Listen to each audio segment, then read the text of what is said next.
बिस्मिल्लाहिर्रहमानिर्रहीम। Dear students, अस्सलाम वालेकुम। मैं हूं सैयद समर अब्बास। आज हम केमिस्ट्री 9th के यूनिट नंबर 1 से लेक्चर नंबर 18 को स्टार्ट करेंगे। डियर स्टूडेंट्स, हमारा आज का टॉपिक है आयन। ये आयन या आयन के नाम से भी जाना जाता है। आमतौर पर केमिकल केमिस्ट्री के अंदर जिस वक्त हम मुख्तलिफ किस्म के चार्जेस की बात करते हैं, जैसे कि आप लोगों ने छोटी क्लासेस में सुन रखा होगा कि पॉजिटिव चार्जेस या नेगेटिव चार्जेस, तो स्टूडेंट्स ये जो चार्जेस हैं अब हम बड़ी क्लासेस में इन्हें आयंस के नाम से भी पुकारेंगे। तो हमारा आज का टॉपिक इन्हीं चार्जेस के बारे में या इन्हीं आयन्स के बारे में होगा। तो देखते हैं इसकी detail. First of all students, हम आयन या आयन की डेफिनेशन को फोकस करते हैं। तो डेफिनेशन के मुताबिक an atom are a group of atom, यानी ये एक सिंगल एटम भी हो सकता है या फिर ये एटम्स का एक ग्रुप भी हो सकता है। Having a charge on it, और इसके ऊपर कोई चार्ज हो सकता है। अब ये चार्ज जैसे कि अभी हम बात कर रहे थे, पॉजिटिव भी हो सकता है और नेगेटिव भी हो सकता है। तो ऐसी कोई भी चीज जिसके ऊपर कोई चार्ज मौजूद हो, यानी पॉजिटिव चार्ज या नेगेटिव चार्ज, तो उसे हम आयन या आयन के नाम से जानते हैं। तो अब इसकी डिटेल में जाने से पहले मैं आपको थोड़ा सा चार्जेस के बारे में समझा देता हूं। स्टूडेंट्स, आप लोगों ने आमतौर पर यह देखा होगा कि चार्जेस जो है वो दो तरह के हैं। एक को आप पॉजिटिव चार्ज कहते हैं, और आपने देखा होगा अक्सर बैटरी सेल्स या फिर आप देख लें रिमोट कंट्रोल में या मुख्तलिफ किस्म के टॉयज में यानी खिलौनों में इस्तेमाल होने वाले जो सेल्स होते हैं, अगर आप उनको गौर से देखें तो उनके अंदर आपको कुछ इस तरह का स्ट्रक्चर देखने को मिलेगा।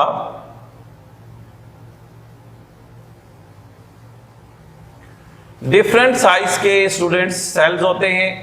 आपको इन सेल्स में दो तरह की साइंस नजर आएंगे, एक साइड पर पॉजिटिव और एक साइड पर नेगेटिव। तो आप इस चीज से आसानी से समझ जाएंगे, एक सेल या एक बैटरी जो है उसके ऊपर ये पॉजिटिव या नेगेटिव साइन जो है वो चार्ज को शो करता है। और असल में चार्जेस क्या हैं, ये फ्लो ऑफ करंट के साथ रिलेटेड हैं। आगे चलकर आप फिजिक्स के अंदर करंट के बारे में डिटेल से पढ़ेंगे। स्टूडेंट्स, पहली किस्म का जो चार्ज है ये पॉजिटिव चार्ज है, और दूसरी किस्म के जो चार्जेस हैं उसे हम कहते हैं नेगेटिव चार्ज। तो हमने आज ये समझना है कि पॉजिटिव चार्ज या नेगेटिव चार्ज कैसे पैदा होते हैं। तो इसके लिए हमें थोड़ा सा एटम के स्ट्रक्चर को देखना होगा। यानी अब आप लोग ये बात अपने माइंड में रखेंगे कि एक एटम नॉर्मल हालात में न्यूट्रल होता है। यानी न्यूट्रल का मतलब आपको इससे पहले बता दिया गया है कि जब एक एटम के पास इलेक्ट्रॉन्स और प्रोटॉन्स की तादाद इक्वल हो, बराबर हो, तो हम उसे न्यूट्रल कहते हैं। लेकिन स्टूडेंट्स, बात औकात ये होता है कि एक एटम अपने वैलेंस शेल से कुछ इलेक्ट्रॉन्स को रिमूव या लूज कर देता है, और समटाइम्स ऐसे भी होता है कि वो अपने आप को स्टेबल करने के लिए, यानी एक ही वक्त में ये जरूरी नहीं है कि एक एटम जो है, जो न्यूट्रल एटम है, वो स्टेबल भी हो। ये अलग अलग बातें हैं। यानी स्टेबल होना एक और बात है और न्यूट्रल होना एक और बात है। न्यूट्रल का मतलब आपको समझाया गया था, जब एक एटम के पास इलेक्ट्रॉन्स और प्रोटॉन्स इक्वल हों, उनका चार्ज इक्वल हो, तो वो न्यूट्रल होगा। जबकि जिस वक्त हम बात करते हैं कि एटम्स के ऊपर उनके शेल्स के मुताबिक, उनकी इलेक्ट्रॉनिक कॉन्फ़िगरेशन के मुताबिक अगर इलेक्ट्रॉन्स की तादाद बराबर है, उनका नंबर बराबर है, तो फिर वो स्टेबल कहलाते हैं। और समटाइम्स अगर इनकी ये तादाद या नंबर बराबर ना हो तो इलेक्ट्रॉन्स ये लेकर यानी एटम्स या इलेक्ट्रॉन किसी को देते हैं या लेते हैं और अपने शेल्स को एडजस्ट करने की कोशिश करते हैं, अपने सेल्स में इलेक्ट्रॉन्स की जो तादाद है उसे पूरा करके स्टेबल होने की कोशिश करते हैं। इसी स्ट्रगल में स्टूडेंट्स ये एटम्स या तो किसी को इलेक्ट्रॉन्स दे देते हैं या किसी से इलेक्ट्रॉन्स लेते हैं। क्योंकि आप लोग जानते हैं एक इलेक्ट्रॉन पे नेगेटिव चार्ज होता है, जब एक एटम किसी को इलेक्ट्रॉन देता है या इलेक्ट्रॉन लूज करता है तो उसके ऊपर जो चार्ज बढ़ जाता है वो होता है पॉजिटिव चार्ज, और अगर वो किसी से इलेक्ट्रॉन लेता है तो उसके ऊपर नेगेटिव चार्ज के बढ़ने से ओवरऑल उस एटम पे नेगेटिव चार्ज आ जाता है। इसके पीछे रीजन जो है वो आप लोगों को पता है, आपको बताया गया है कि एक एटम के ऊपर एक वक्त में पॉजिटिव और नेगेटिव चार्जेस जो हैं वो इक्वल होते हैं, यानी प्रोटॉन्स और इलेक्ट्रॉन्स इक्वल हैं। लेकिन जब प्रोटॉन्स के मुकाबले में इलेक्ट्रॉन्स चले जाएं तो प्रोटॉन्स की तादाद ज्यादा हो जाएगी। चूंकि प्रोटॉन्स पर पॉजिटिव चार्ज है लिहाजा एटम जो है वो नेट पॉजिटिव चार्ज शो करेगा। जितने इलेक्ट्रॉन्स एटम ने लूज किए होंगे उतना उसका चार्ज होगा, यानी अगर उसने एक इलेक्ट्रॉन लूज किया तो उसका चार्ज जो है वो पॉजिटिव 1 होगा, अगर 2 कर देगा तो पॉजिटिव 2 होंगे। और इसी तरह अगर वो इलेक्ट्रॉन्स लेगा तो इलेक्ट्रॉन्स पे आपको पता है कि नेगेटिव चार्ज होता है, इसलिए वो जितने इलेक्ट्रॉन्स लेगा उस पर उतना चार्ज आता जाएगा। यानी अगर वो एक इलेक्ट्रॉन लेगा तो उसके ऊपर एक नेगेटिव चार्ज आ जाएगा, अगर 2 इलेक्ट्रॉन्स लेगा तो 2 नेगेटिव चार्ज आ जाएगा, और इस तरह उसका चार्ज जो है वो कम या ज्यादा होता रहेगा, इलेक्ट्रॉन्स के ऊपर डिपेंड करता है। आपने इसके साथ ये भी बात याद रखनी है कि एक एटम हमेशा इलेक्ट्रॉन्स को ही लूज करता है या इलेक्ट्रॉन्स को ही गेन करता है, वो कभी भी अपने प्रोटॉन या न्यूट्रॉन्स को एक्सचेंज नहीं करता या उन्हें लूज नहीं करता। बड़ी क्लासेस में जाके आप लोग डिटेल भी पढ़ेंगे। एनी हो स्टूडेंट्स, आपको ये बात समझ आ गई होगी कि पॉजिटिव और नेगेटिव चार्जेस कैसे पैदा होते हैं। अब हम इन्हीं चार्जेस की वजह से देखते हैं कि आयंस जो हैं इनकी कुछ टाइप्स बनाई गई हैं। यानी फर्स्ट ऑफ ऑल हमने लिखा कैटाइन, आप इसे तोड़कर भी पढ़ सकते हैं, ये इसे आप गौर से देखें। मैंने लिखा कैट आइन, यानी हमने इसे अलग अलग कर लिया।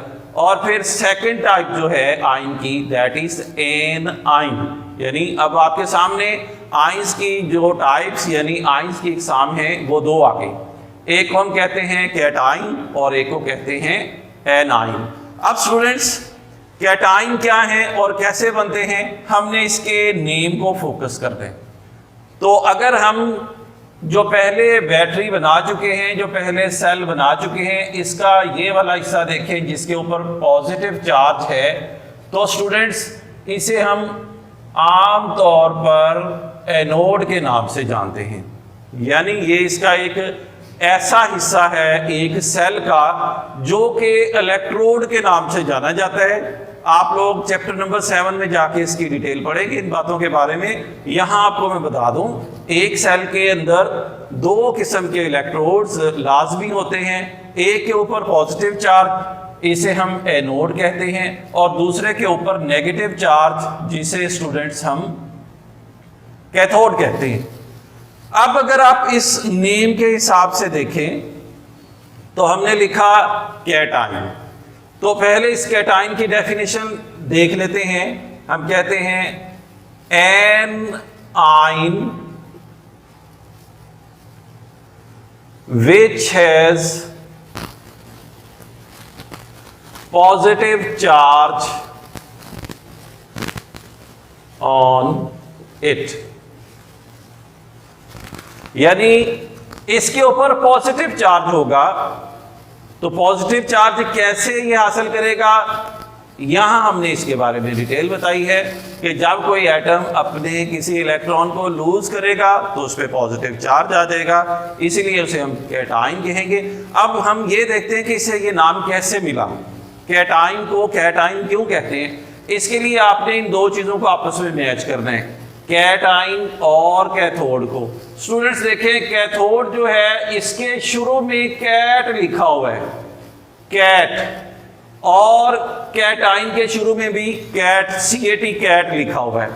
अब ये वाला कैट वाला आइन जो है अगर आप देखें कि वो कैथोड की तरफ अट्रैक्ट करता है, यानी कैटाइन कैथोड के तरफ अगर अट्रैक्ट कर रहा है तो कैथोड को गौर से देखा तो इस पे कौन सा चार्ज है, नेगेटिव चार्ज। तो ऐसा आयन जो नेगेटिव चार्ज की तरफ मूव करे, उसकी तरफ अट्रैक्ट हो, तो डेफिनेटली उसके ऊपर उसके अपोजिट चार्ज होना चाहिए, यानी जो नेगेटिव की तरफ आ रहा है उसके ऊपर पॉजिटिव चार्ज है।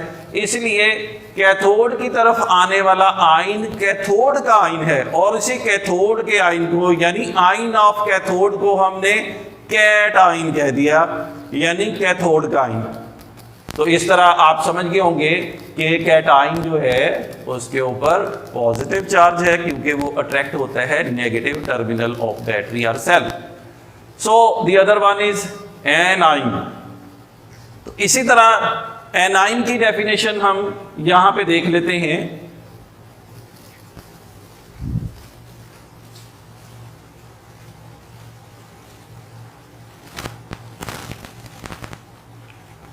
स्टूडेंट्स देखें, an atom are a group of atoms having negative charge। तो स्टूडेंट्स एक एनाइन के ऊपर नेगेटिव चार्ज होगा।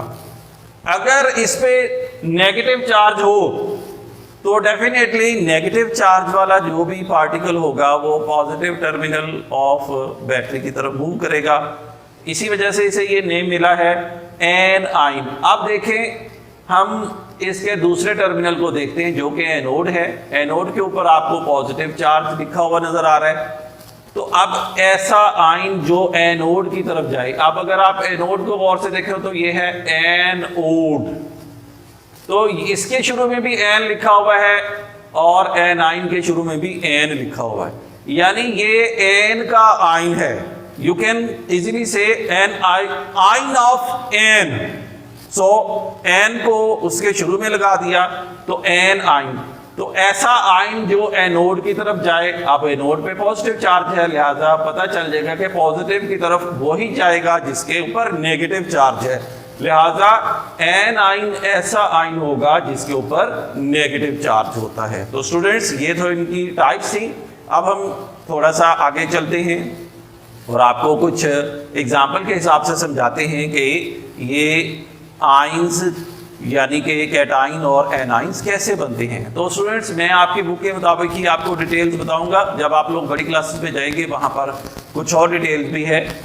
तो first of all, how are cations formed, यानी कैटाइंस कैसे बनते हैं। तो इसके लिए हमने यहाँ पर 3 एग्जांपल्स दी हैं। First of all hydrogen.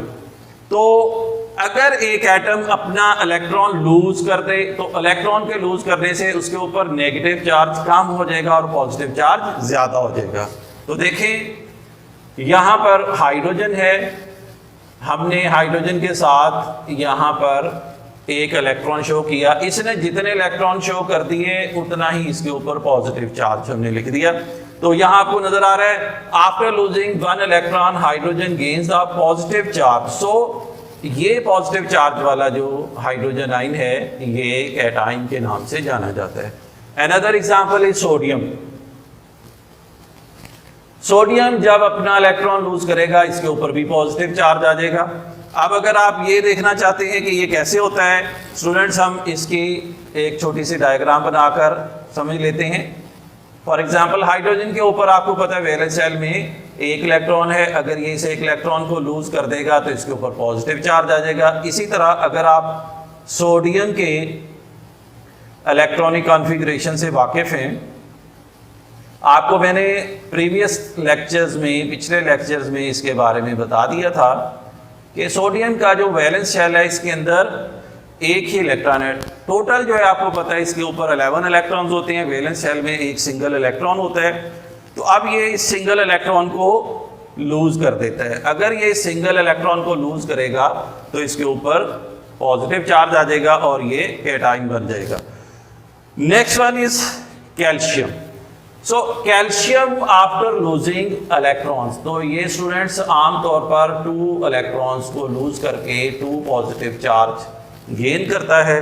तो इस तरह कैल्शियम भी कैटाइन की एक एग्जाम्पल है। तो स्टूडेंट्स हमारा ये वाला हिस्सा कंप्लीट हुआ जिसमें हमने ये चीज़ देख ली कि कैटाइंस कैसे बनते हैं। अब हम दूसरी चीज़ की तरफ आते हैं स्टूडेंट्स, जो है कि how are anions formed. Anions कैसे बनते हैं? So for your convenience I will explain it again. For example this is chlorine atom,